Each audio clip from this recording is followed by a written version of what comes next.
The tomb of eternal suffering.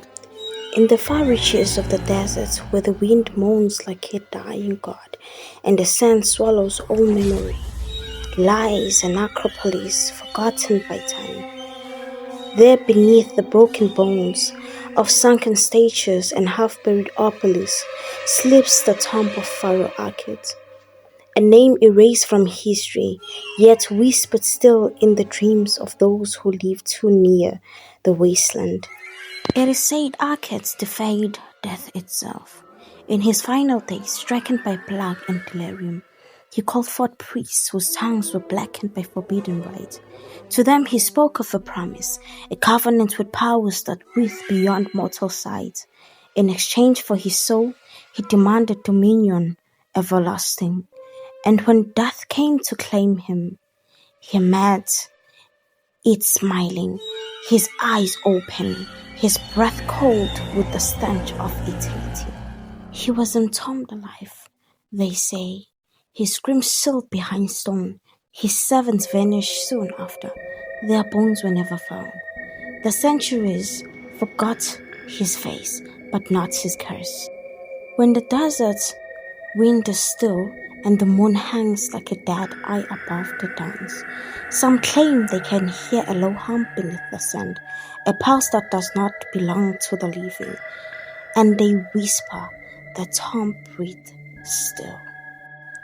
It was on such a night, Crimson and Alice, that four figures came to Necropolis. Their torches shivered in the gloom as the dance whispered secrets around them. Selene led them, fierce, restless, and reckless. She sought the lost treasure of the forgotten pharaoh, the legend of gold untouched by the centuries. Beside her walked Cayman, the desert guide, his silence heavy with superstition. Daring, a scholar, carried scrolls and ink, hungry for discovery, but trembling at the shadows. And Lisa, the healer, prayed beneath her breath, her lips cracked from the desert wind. Before them loomed the entrance, two colossal statues, their faces contoured in agony, mouth open as if frozen. Mid-scream, the air here was wrong, too still, too thick, as if something immense held its breath beneath the air. Looks like they didn't die well. Cayman muttered, the torchlights trembling in his grip. Selene's voice came like the rasp of metal. No one's ever does. Light the way. They descended the stone steps, and with each step, the air grew colder. The warmth of the desert faded behind them, replaced by the breath of something ancient. The torches hissed. The walls were close and alive with cravings, sins of men with hollow eyes, of gods that were not gods, of rivers flowing upwards into black suns. Do you feel that? Lisa whispered. The air moves like it's alive. Darren murmured, touching the stone. It's vibrating. Selene pressed on. It wind nothing more. But it was not wind. The tomb sighed, and its breath carried the scents of rot and incense. As they walked deeper, their voices became small, devoured by the vast silence. Their torchlight stretched across hieroglyphs that seemed to shift when unobserved. In one chamber, they found walls painted with blood that never dried. In another, a pit so deep their torches did not touch the bottom. Then came the scream, sharp, distant, human. They turned. Lisa was gone.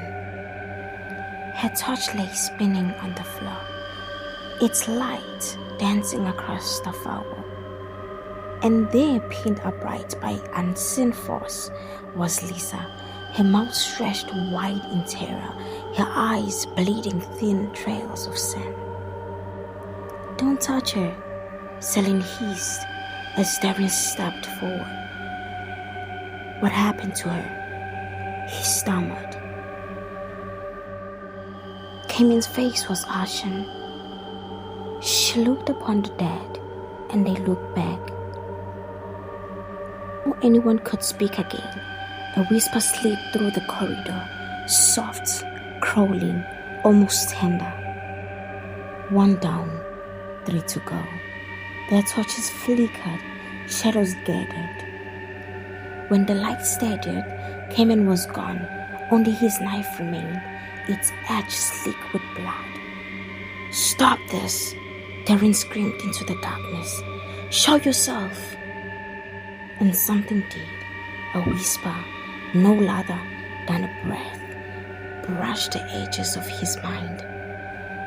"You sought the tomb of Arcade," it murmured. "Now the tomb seeks you." The air trembled. The walls began to move. "Celine," Darren whispered. "What if this isn't a tomb?" "Then what is it?" she asked, her voice quivering. "A mouth," he said, eyes wide. "And it's swallowing us." The corridors twisted, folding into themselves. The hieroglyphs bled. Darren fell to his knees, clutching his skull. "He's in my head," he cried. "He's whispering my fate." "Darren," he says, "I will feed the dark." Then he began to laugh. The laughter turned into screaming, then to silence as his skull met the stone again and again. When he fell still, Celine stood alone in the red gloom, her breath the only sound. At last, she reached the heart of the tomb. A vast chamber opened before her, the air stale, thick with the scent of death. At its center stood a sarcophagus carved from black stone, its surface writhing with sculpted faces frozen in agony. Celine stepped closer. "You wanted to be eternal," she whispered. "Was it worth it?" The sarcophagus answered with a groan of shifting stone. Its lid slid open. Inside lay Farag Akhet, his mummified form twisted and grinning, eyes gleaming with unholy light. A voice echoed, not aloud, but inside her mind. "You disturbed my rest." "Please," she whispered. "I only wanted the truth." Then, behold it. The chamber darkened, the torches died, the walls themselves began to breathe. From within the sarcophagus, shadows poured forth, thick, oily tendrils that wrapped around her wrist, her throat, her eyes. She screamed as her skin split. Her voice was devoured, and when the sound finally ceased, the tomb was silent again. Above the entrance, sealed with a high of sand, when morning came, the villagers found the tomb open once more. The statues at its gate still stood, their faces carved in pain, yet now their lips seemed to twist into the faintest of smiles. There were no bodies, no signs of struggle, only 4 new carvings on the wall, faces caught mid-scream, their eyes wide with eternal hope. Years passed, the legend grew. They say that on moonless nights, the wind carried voices from the tomb, whispers that begged, sobbed, and laughed all at once. And then one night, a woman returned. Her name was Amira. She was young, pale, and resolute, a scholar who had studied under Celine before her disappearance. She came alone, lantern in hand, heart heavy with purpose. Her friends had begged her not to go. "Everyone who enters never returns," they warned. "That is precisely why I must go," she replied. She crossed the threshold. Inside, the silence was absolute. Her lantern revealed the remnants of the past expedition. A torn scarf, a rusted blade, the imprints of her hand scratched into the wall. She walked deeper until she found an aunt's chamber lined with strange relics. Among them lay a journal bound in brittle leather. She brushed away the dust and read the faded words. To rule beyond death, one must suffer eternal pain. The flesh rots, but the soul remains. Madness, she whispered. He truly believed this. A cold breath grazed her ear. Not madness, said the voice. Faith. Amira froze. Who's there? You read my words, the voice murmured. Now you hear my voice. The lights dimmed from the walls. The carvings began to move. Faces turned, eyes opened, and from the stone itself emerged a form, tall, hollow-eyed, its body clothed in centuries of dust.